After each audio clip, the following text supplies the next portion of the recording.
Ya, ini adalah analisis open business ya, kuliner. Sesaat akan membuka bisnis kuliner dengan metode SWOT plus. Ya, kenapa dibilang SWOT plus nanti akan kita lihat.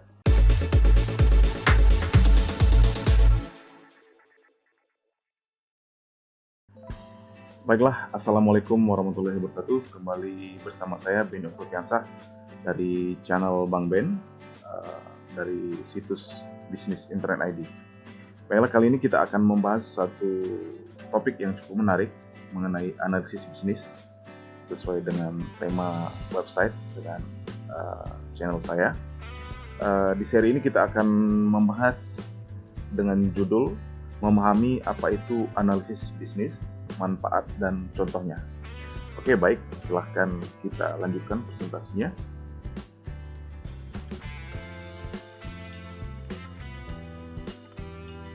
Oke, apakah rekan pebisnis atau yang ingin membuka bisnis pernah atau sudah tahu atau pernah melakukan analisis bisnis? Sebelum membahas lebih jauh tentang analisis bisnis, baiknya kita memahami apa pengertian analisis bisnis itu sendiri. Pengertian dan manfaat analisis bisnis menurut Wikipedia, analisis bisnis atau business analysis adalah disiplin ilmu yang mempelajari proses dan teknis secara profesional untuk mengidentifikasi kebutuhan bisnis dan menentukan solusi untuk masalah bisnis. Ya, itu ya pengertiannya menurut Wikipedia.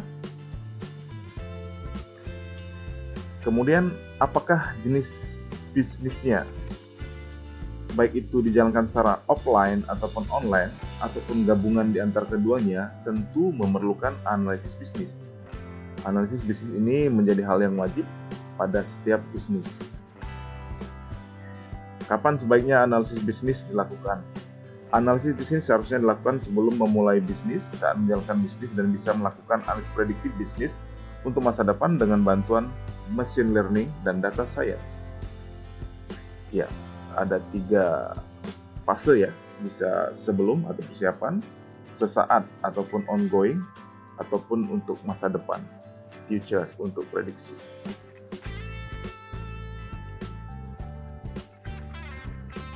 Kemudian analisis bisnis bagi pelaku bisnis sejatinya pasti pernah dilakukan setidaknya di awal-awal sebelum membuka bisnis atau usaha.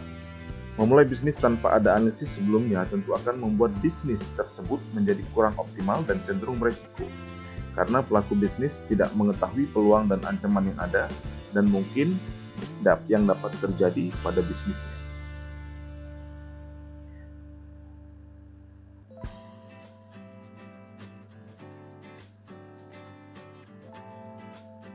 Namun, analisis bisnis yang dilakukan di saat sedang berjalan juga tidak kalah pentingnya untuk berkelanjutannya bisnis atau usaha itu sendiri.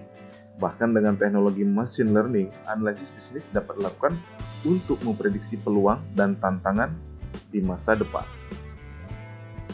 Dari pengertian ini, apakah sudah tergambar manfaat dari analisis bisnis? Ya, manfaat analisis bisnis setidaknya dapat mengidentifikasi kebutuhan akan bisnis dan menemukan solusi terhadap kendala atau tantangan bisnis yang ada dan mungkin terjadi. Namun, perlukah pebisnis kecil atau perorangan melakukan analisis bisnis? Bagaimana menurut kalian? Apakah perlu? Oke. Seperti dijelaskan sebelumnya, saat ingin membuka usaha secara sadar atau tidak, analisa atau analisis bisnis pasti dilakukan. Walaupun mungkin analisis bisnis tersebut tidak dilakukan secara mendalam dan tidak didokumentasikan. Contohnya, saat rekan ingin membuka bisnis kafe atau resto, setidaknya ada analisis atau riset calon pelanggan atau target pasar dan estimasi modal serta target pendapatan. Pada dasarnya, analisa terhadap bisnis dimaksudkan agar bisa meminimalisir ataupun mengantisipasi kemungkinan risiko pada bisnis, risiko kerugian misalnya, dan mengoptimalkan sumber daya yang ada. Jadi kesimpulannya, analisis bisnis sudah pasti diperlukan, baik bagi pelaku perorangan, kecil, menengah, dan terlebih lagi pengusaha dan perusahaan atau enterprise. Oke, setuju ya?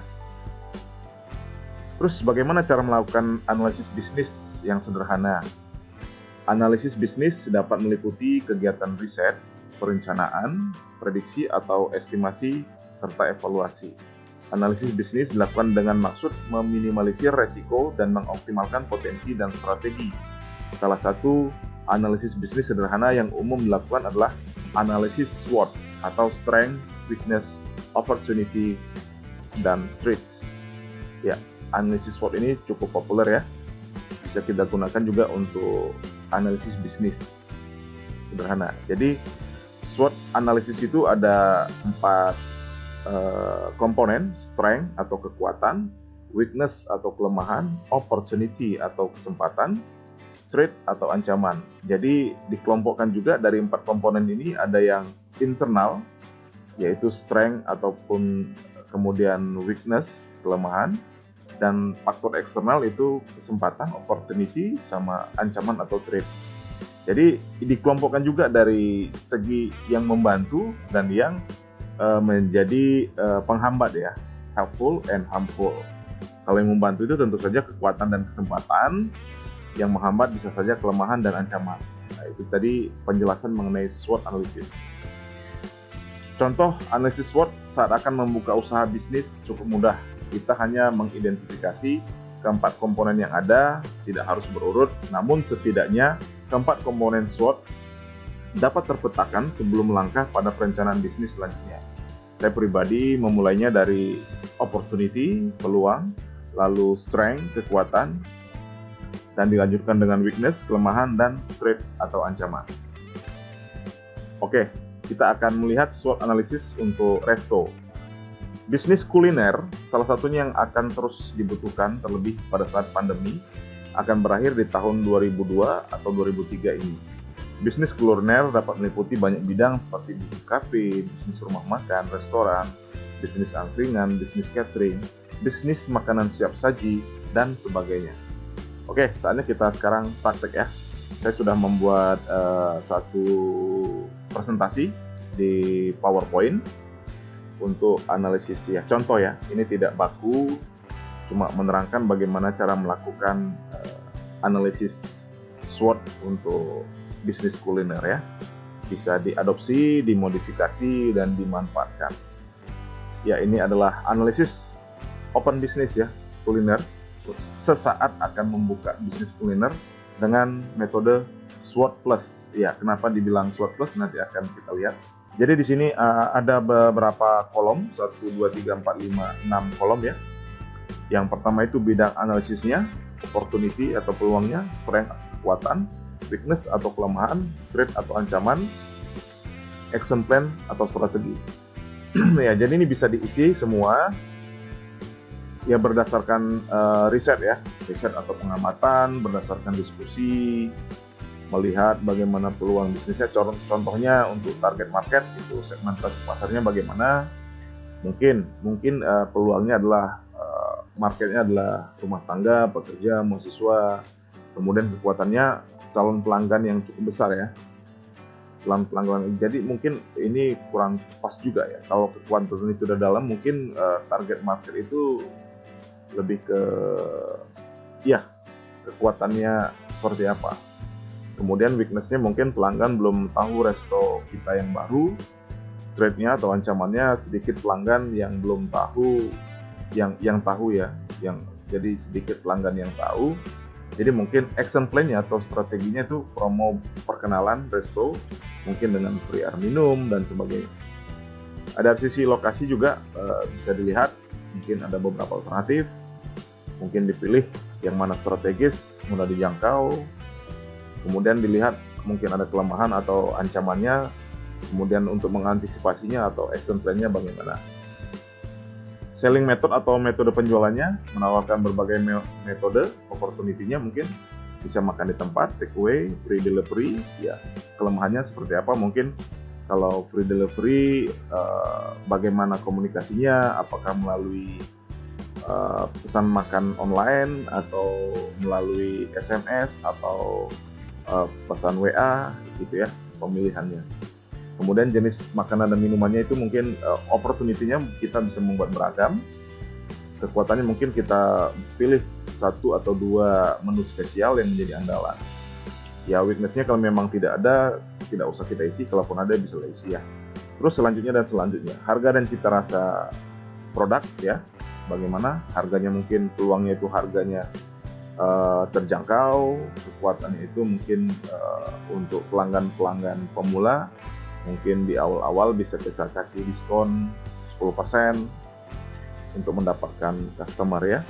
Teknis penyajian atau packagingnya bagaimana, brand dan marketingnya ya ini penting juga ya, mulai dari penamaan, kemudian misalkan ada logo ataupun bentuk bannernya, mungkin menunya ya, dan tidak kalah pentingnya tentu saja capital atau modal usaha.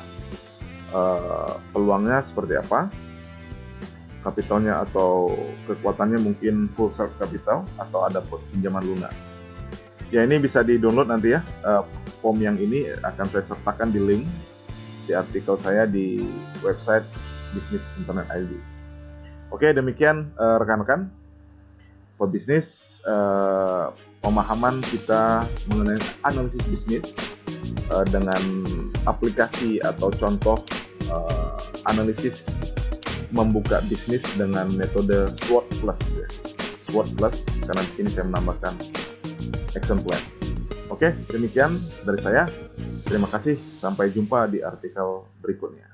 Wassalamualaikum warahmatullahi wabarakatuh.